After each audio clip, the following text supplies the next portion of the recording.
নবীজির নামে একটা ব্যঙ্গ ফিল্ম তৈরি করা হলো, নবীজির নামে একটা কলঙ্কিত ছবি তৈরি করা হলো, যেই বইয়ের নাম দেওয়া হলো রঙ্গিলা রাসূল।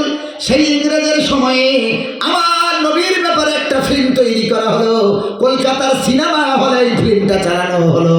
দেখেন ভয় কেমন করেছে আল্লাহকে, আল্লাহকে ছাড়ার কারো তারা ভয় পায় নাই।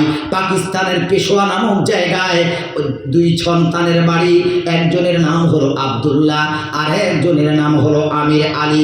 মা খানা বেড়েছে, দুই সন্তান খানা খাবে, এমন করে উর্দু পত্রিকাটা তাদের সামনে হাজির। উর্দু পত্রিকায় তারা হেডলাইনে দেখেছে কলকাতার বুকে নবীজির নামে ব্যঙ্গচিত্র বানিয়ে ফিল্ম তৈরি করে নাটক আকার দিয়ে এমন করে আপনার কিনা সিনেমা হলে চালানো হলো। কে প্রতিবাদ করবে? মুসলমানেরা 150 বছর রাজত্ব করেছে ভারতের মাটিতে। যেদিন তাদের ভিতরে লোভ ঢুকেছে ওই দিন আল্লাহ রাজত্ব কেড়ে নিয়ে ইংরেজের হাতে তুলে দিয়েছে। যারা আমাদের গোলামি করেছে 150 বছর, আজ হতভাগা মুসলমান আমরাই তাদের গোলামি করছি। আব্দুল্লাহ আমির আলী পেপার পড়ার পর খানা বন্ধ করে দিল। মা বলল, বাবা খানা কেন খাবি না, কেন খেতে চাইছিস না? মাকে বলল, ওগো মা, পত্রিকাতে এই লেখা হয়েছে আজ ভারতবর্ষের বুকে লক্ষ লক্ষ হাফেজে আলেম মুসলমান থাকার পরেও এর প্রতিবাদ করেও কিছু করতে পারল না, কেউ বন্ধ করতে পারল না। মা গো তুমি গুছিয়ে দাও, কলকাতার বুকে যাব, যিনি এই বইটা তৈরি করেছে তাকে যতক্ষণ না কতল করব, নবীর পায়ের তলায় কামড়ানো কুকুরকে যতক্ষণ না হত্যা করব, ততক্ষণ তোমার হাতের বাড়া ভাত খাবো না। ইমাম দেখেন কেমন, নবীর প্রতি মহব্বত দেখেন কেমন, আর আল্লাহর প্রতি ভয় দেখেন কেমন। কাউকে ভয় পায়নি, না নেতাকে, না মন্ত্রীকে, না প্রেসিডেন্টকে, না লিডারকে, কাউকে ভয় পায়নি। মাও কেমন পেয়েছে দেখেন। মা জানে আমার সন্তান যে পদক্ষেপ নিতে চাইছে, হয় জীবিত ফিরবে, নয় মৃত ফিরবে, নয় নাও ফিরতে পারে। ইমানদার নারী সাথে সাথে সন্তানের ব্যাগ গুছিয়ে দিয়েছে। দুই সন্তানের ব্যাগের চেনটা টেনে দুটো সন্তানকে দুটো ভোজালি দান এমন করে দিয়ে দেওয়া হলো। আর ছেলে দুটোকে বলছে, বাবা রে, বেঁচে ফিরলে গাজী আর নবীর জন্য মরলে শহীদ, ভয় পাবি না রে বাবা। যতক্ষণ না ওই কুত্তাটারে হত্যা করতে পারবি ততক্ষণ আমার সামনে মুখ দেখাবি না। মা দেখেন কত ইমানদার। যা বেটা চলে যায় কলকাতার সড়ক ধরে, যতক্ষণ এই পাপিষ্ঠকে হত্যা না করতে পারবি আমার সামনে ততক্ষণ দুই সন্তান মুখ দেখাবি না। মা তাদেরকে সালাম দিয়ে কবরে চুমা দিয়ে বিদায় দিয়ে দিল। উৎসাহিত দান করা হলো। সন্তানের সামনে মা কাঁদল না, ভেঙে পড়ল না। আব্দুল্লাহ আমির আলী কলকাতাতে এসে হাজির।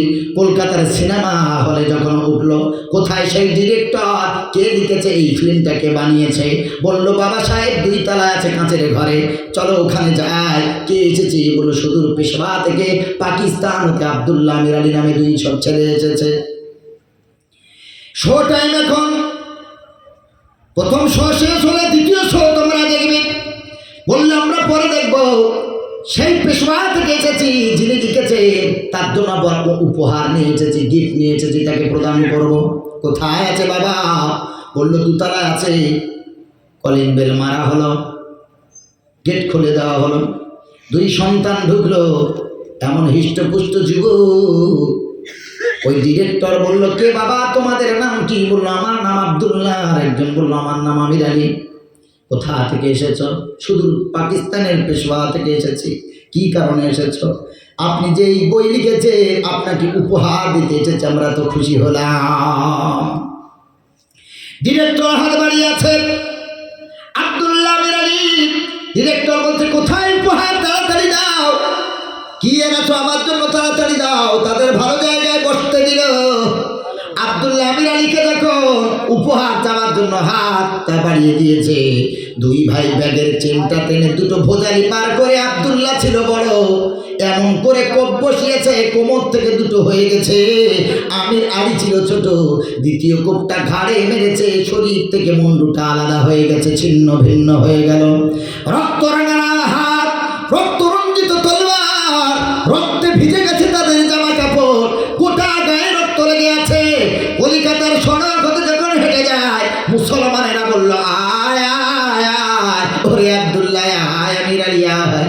আমরা 850 বছর তো ভারতের রাজা ছিলাম, আমাদের হাতে ক্ষমতা ছিল, তোমরা তলোয়ার ফেঁকে ফেলে দাও, জামা ধুয়ে নাও, মুখ ধুয়ে নাও, আমরা তোমাদের পক্ষে সাক্ষী দেবো যে তোমরা হত্যা করো না, তোমরা নিষ্পাপ প্রমাণিত হবে,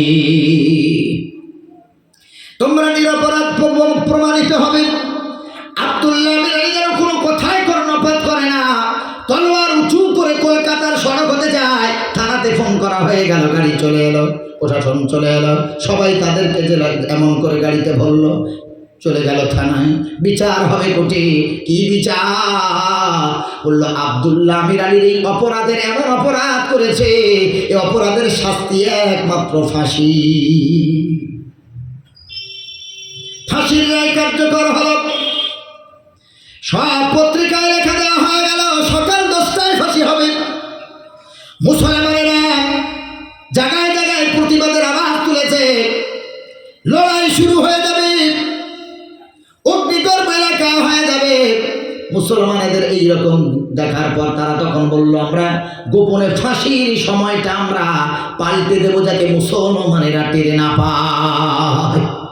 মুসলমানেরা বলল, ইংরেজ শাসক, এক পাল্লা আমির আলী আর আব্দুল্লাহকে রাখো, আর এক পাল্লায় সোনা দানা মণি মুক্তা দিয়ে ভরে দেব, দুই ভাইয়ের যত ওজন হবে সেই ওজন অনুপাতে আমরা সোনা দানা দিয়ে ভরে দেব, তোমরা আব্দুল্লাহ আমির আলীর জীবন ভিক্ষা দাও। তখন তো ভারতে টাকা কম ছিল না, সোনা দানা কম ছিল না, অর্থ কম ছিল না, তো ইংরেজ যাওয়ার সময় তার আগে সব বেচে ভারতকে ভিখারি বানিয়ে গেছে। বিশাল সম্পত্তির মালিক ছিলাম আমরা ভারতবাসী। বলছে আব্দুল্লাহ আমির আলীকে এক পাল্লায় দাও, আর এক পাল্লায় সোনা দানা মণি মুক্তা দিয়ে ভরে দেব। আমার মুসলমান বাবাজি, এরপর ইংরেজরা বলল, না না না না না, এমন অপরাধ করেছে গো, এই অপরাধের একমাত্র শাস্তি ফাঁসি। ফাঁসি কার্যকর হলো। ভোর 4টে ফাঁসি তারা বদল করলো, সকাল 10টা থেকে ভোর 4টে বদল।